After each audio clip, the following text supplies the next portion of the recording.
Boa noite, amada igreja, a graça e a paz de Jesus Cristo. Mais uma vez estamos juntos, tendo a oportunidade de meditar na palavra do nosso Deus, nos alimentarmos espiritualmente. Com certeza, Deus abrirá o seu bom tesouro nesta noite e derramará sobre a tua vida, sobre a tua família, algo especial, algo que Ele já tem preparado, amém? Vamos compartilhar a palavra do nosso Deus. Pegue aí na tua mão a sua Bíblia, convide os teus familiares, não deixe ninguém de fora. Vamos meditar nesta palavra que o Senhor separou para cada um de nós nesta noite, e para cada um Ele tem uma revelação, para cada um Ele tem um agir diferente. Não fique de fora. Abra aí a sua Bíblia no segundo livro de Samuel, no capítulo 23. Segundo livro de Samuel, capítulo 23, versículo 11. Segundo livro de Samuel, capítulo 23, versículo 11. Nos diz assim a palavra de Deus: e depois dele, Samá, filho de Agé, o Ararita, quando os filisteus se ajuntaram numa multidão, onde havia um pedaço de terra cheio de lentilhas, e o povo fugira de diante dos filisteus. Este, pois, se pôs no meio daquele pedaço de terra, e o defendeu, e feriu os filisteus, e o Senhor operou um grande livramento. Amém? Assim será na tua vida, na tua casa. Fecha os teus olhos. Pai querido, em nome de Jesus, lemos a tua palavra agora com olhos de crente, um povo que crê na tua palavra, nas tuas verdades. Por isso, Senhor, venha manifestá-la agora de um modo sobrenatural na vida, na casa e na família do meu irmão, para que o teu nome seja glorificado em nós e através de nós, em nome de Jesus. Amém, amados? Veja bem, esse é um texto que conhecemos, mas que eu gostaria nesses tempos difíceis de lembrar desse personagem, Samá, um homem que talvez passasse despercebido pela história bíblica, porque era apenas um lavrador. O texto que nós lemos mostra que este homem estava trabalhando num campo de lentilhas, juntamente com muitos outros. Eram lavradores. Lentilha, para quem não conhece, são pequenos grãos, quase como o nosso feijão, porém esverdeados, e é uma fonte muito rica de ferro. Então, para aquela cultura, seria como o nosso feijão hoje, algo muito importante. Quando faltava qualquer outra alimentação, ali estava uma rica fonte de ferro, algo que poderia matar a fome naquelas longas secas que davam naquela região.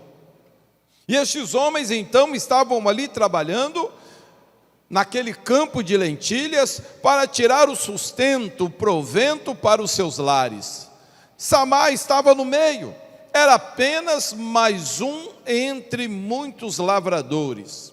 Mas de repente veio uma tropa de filisteus, vários guerreiros filisteus, e deram de improviso sobre aquele campo, atacando os que ali estavam. Foi uma correria só.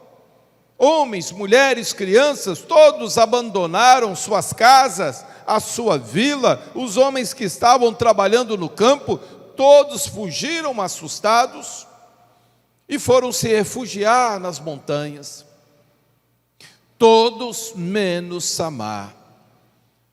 Diz a palavra que ele então correu em direção oposta aos moradores, todos ali fugindo assustados, deviam chamar pelo seu nome, mas ele correu em direção àquela guarnição de filisteus. E diz a palavra que então ele se coloca no meio daquele campo, disposto a defendê-lo, disposto a lutar por ele.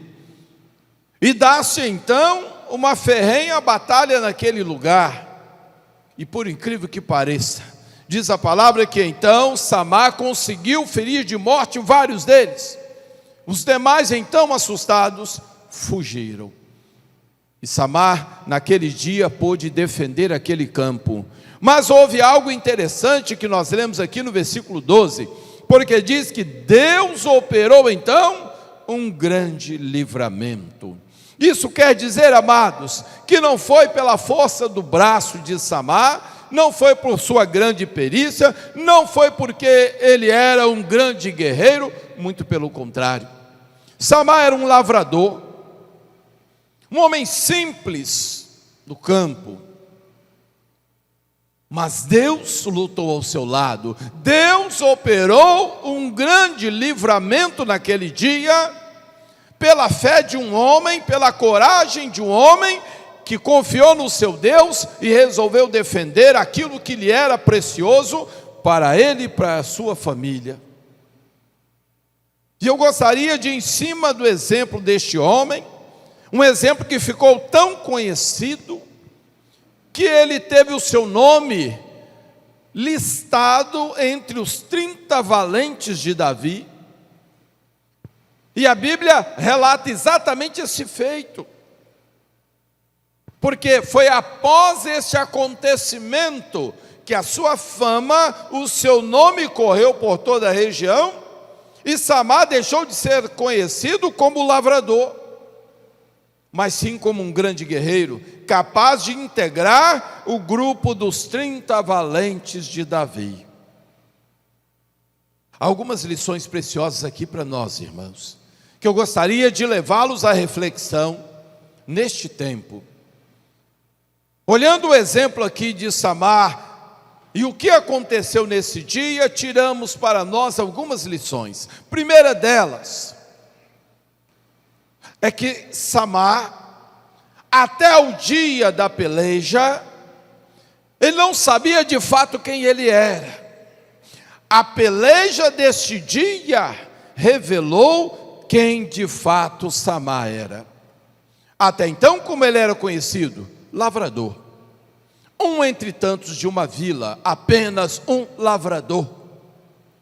Mas a peleja desse dia revelou o herói. A peleja desse dia revelou o valente. Mudou a história de Samar. Então preste atenção, meu querido, porque é impossível que pelejas não venham. E elas vêm como vieram deste dia, de surpresa. Pegaram a maioria desprevenidos, foi um corre-corre, cada um fugindo para um lado. Mas vemos aqui um homem disposto a enfrentar a sua peleja. Vemos aqui um homem caminhando para a sua peleja. E ao enfrentar a sua peleja, com fé, com decisão, ele descobriu, e todos em Israel descobriram, quem de fato era Samar. Se não houvesse esse ataque, talvez ele continuaria a sua vida ali como um lavrador, cuidando da sua casa, alimentando sua família, um entre tantos. Mas foi esta peleja quem revelou quem de fato era Samar. Um grande herói, um homem de coragem, um homem capaz de não seguir a maioria, mas de sozinho ir enfrentar o perigo. Então entenda isso. Dias de peleja podem revelar quem você realmente é. Dias de batalha, de luta, de aflição, podem trazer à tona o seu melhor. Quem você é de fato. Aquilo que nem você sabe. A sua esposa, a sua família, seus amigos. Todos que conviviam com Samar, ninguém sabia que naquele lavrador havia um homem de tão grande valor, tão grande coragem, um grande herói. Pelejas, desafios, lutas, batalhas que temos pela frente, podem extrair de cada um de nós o nosso melhor, trazer à tona, trazer para fora aquilo que temos de melhor, se não recuarmos no dia mau, mas com fé no Senhor, avançarmos, amém? Segunda lição que aprendemos com Samar. Ele não olhou para quantos homens estavam lá, qual era o tamanho dessa guarnição dos filisteus. Ele olha para o seu Deus. Tampouco contou com os moradores da vila, ele olhou para trás e estavam todos em fuga, apavorados. Então, para onde está voltado o olhar de Samar? Para o seu Deus. Manteve os olhos fitos no seu Deus. Assim ele foi para o centro daquele campo. Assim ele começa a defender o que era precioso para a sua família.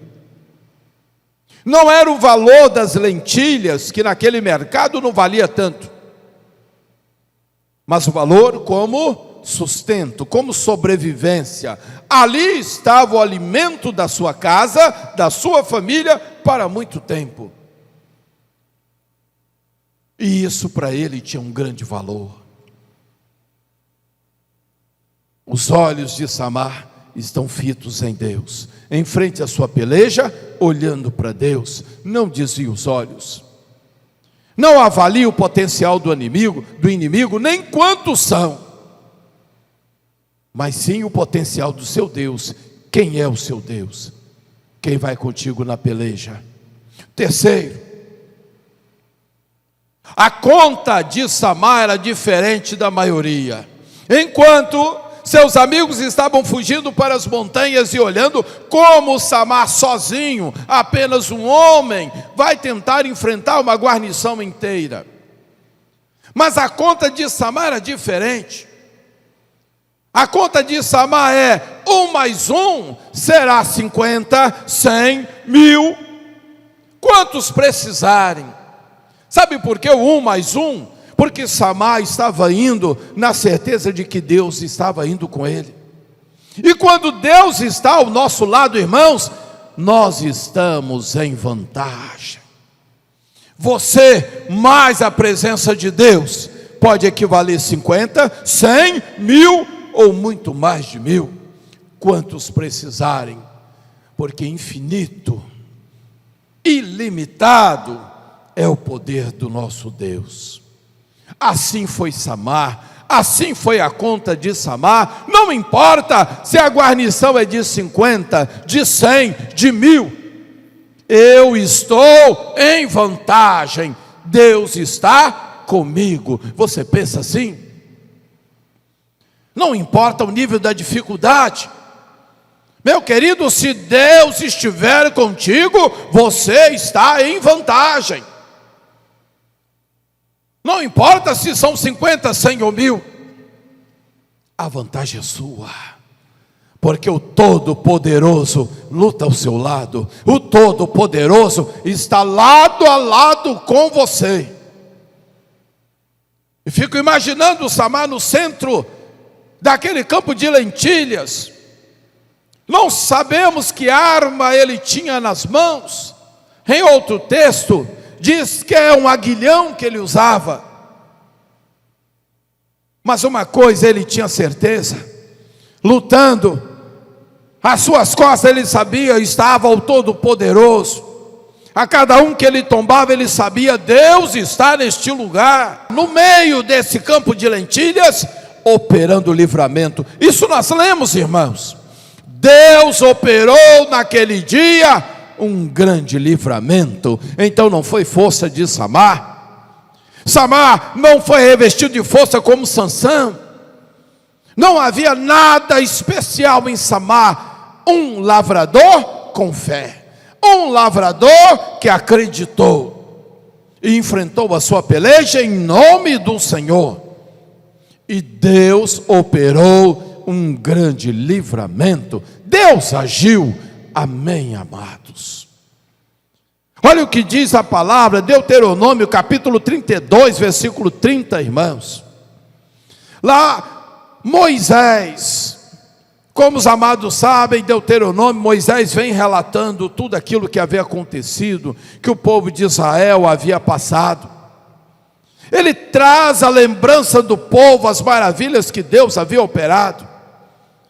E no capítulo 32, versículo 30 de Deuteronômio, Moisés diz o seguinte: poderia porventura um de vós colocar em fuga 1000? Ou 2 de vós perseguir 10.000? Se a rocha deles, ou seja, se o Deus deles, aquele a quem eles acreditavam, não os vendera, ou se o Senhor, o vosso Deus, não lhes favorecesse, não lhes desse a vitória. Moisés estava dizendo: as grandes vitórias que tivemos, as grandes conquistas, feitos como esse, de um de nós colocar 1000 em fuga, é porque Deus estava lá, Deus estava no campo de batalha, Deus deu vitória. Só por isso alcançamos todas essas vitórias e chegamos até aqui. Moisés trazia a lembrança daquele povo, quem estava operando, como Samar nesse dia, no seu campo de lentilhas. Deus operou um grande livramento. Por quê? Porque um homem acreditou. Você é capaz de acreditar? Deus só precisa que alguém acredite. Deus só precisa do instrumento. Se acreditarmos, se enfrentarmos a peleja, nos tornamos instrumentos nas mãos de Deus. Só precisamos acreditar, irmãos. E quarto, Samar defendeu, lutou por aquilo que lhe era valioso, precioso, o sustento da sua casa. Nós precisamos nesses dias fazer isso, lutar por aquilo que é valioso, é importante para nós. Como você tem lutado pelo seu matrimônio, meu irmão? Como Samar, com unhas e dentes? Como você tem lutado por sua família, por teus filhos? Como você tem lutado por aquilo que lhe é valioso? Lute como Samar. Enfrente a peleja como Samar, se for para salvaguardar sua casa, para proteger sua família, para prover o sustento para a sua família. Mova-se como Samar, acredite como Samar, e Deus te tornará um instrumento de livramento em suas mãos. Porque um simples agricultor, um lavrador, se tornou um herói nesse dia. Varão de grande fama, diz a Escritura, com o nome listado entre os 30 maiores valentes de Davi. Porque ele acreditou, porque ele enfrentou e creu no seu Deus. Nós podemos crer também, e Deus nos usará como instrumentos em suas mãos, para a glória do seu nome. Amém. Fecha os teus olhos, meu irmão. Nós vamos orar nesta hora e vamos apresentar a sua vida, a sua causa, a sua família ao Eterno. Pai querido, em nome de Jesus, eu apresento a vida do meu irmão, a sua família, seus filhos, parentes, pessoas que ele ama, por quem ele tem orado. Eu apresento o Senhor as mais diversas causas na área da saúde, na área de libertação, na área da provisão. Ó Deus, na área, Pai, da paz, da comunhão no lar, nesse tempo em que tantos lares estão assolados por contendas, divisões, porfias e brigas, em nome de Jesus, manifeste, Pai, o teu poder, seja, Pai, o instrumento de libertação, de cura, de restauração, de renovo. Manifeste a tua glória agora, lá na casa do meu irmão, lá no seu matrimônio, lá na sua família. Onde havia contenda, que haja paz. Onde havia aflição e angústia, que dê lugar à certeza, à fé. A fé viva no Deus que tudo pode, numa manhã diferente. no novo dia que virá. Em nome de Jesus, toca, Pai, nos teus filhos, consola os teus filhos, aviva os teus filhos, através do poder do teu Espírito. Conecte-os nessa hora, Pai, e manifeste a tua graça, teu poder, teu refrigério. Que o Senhor possa, Pai, visitar cada lar nesta noite, e que eles sintam a tua presença e o teu agir. Encha, Pai, cada lar, cada casa, cada vida. E, Pai amado, visite o pai de família, a mãe de família, como o Senhor visitou Samar, e desperte em cada um deles um espírito voluntarioso, disposto para o dia da peleja, com a fé, com a coragem, com a intrepidez de Samar, para que eles vençam, para que eles, ó Pai, ultrapassem, ó Deus, esse tempo mau, e saiam lá na frente, como vitoriosos em Cristo Jesus. Receba esta palavra em tua vida, na tua casa, na tua família, em nome de Jesus. Que o Senhor assim nos abençoe, abençoe aqueles que você ama, e lhe dê uma noite abençoada em nome de Jesus. Que o Senhor Deus te abençoe e te guarde, que Ele faça resplandecer o seu rosto sobre ti, e tenha misericórdia de ti. Que o Senhor sobre ti levante o seu rosto e te dê a paz. Que esta paz permaneça na tua casa, em nome de Jesus. Amém.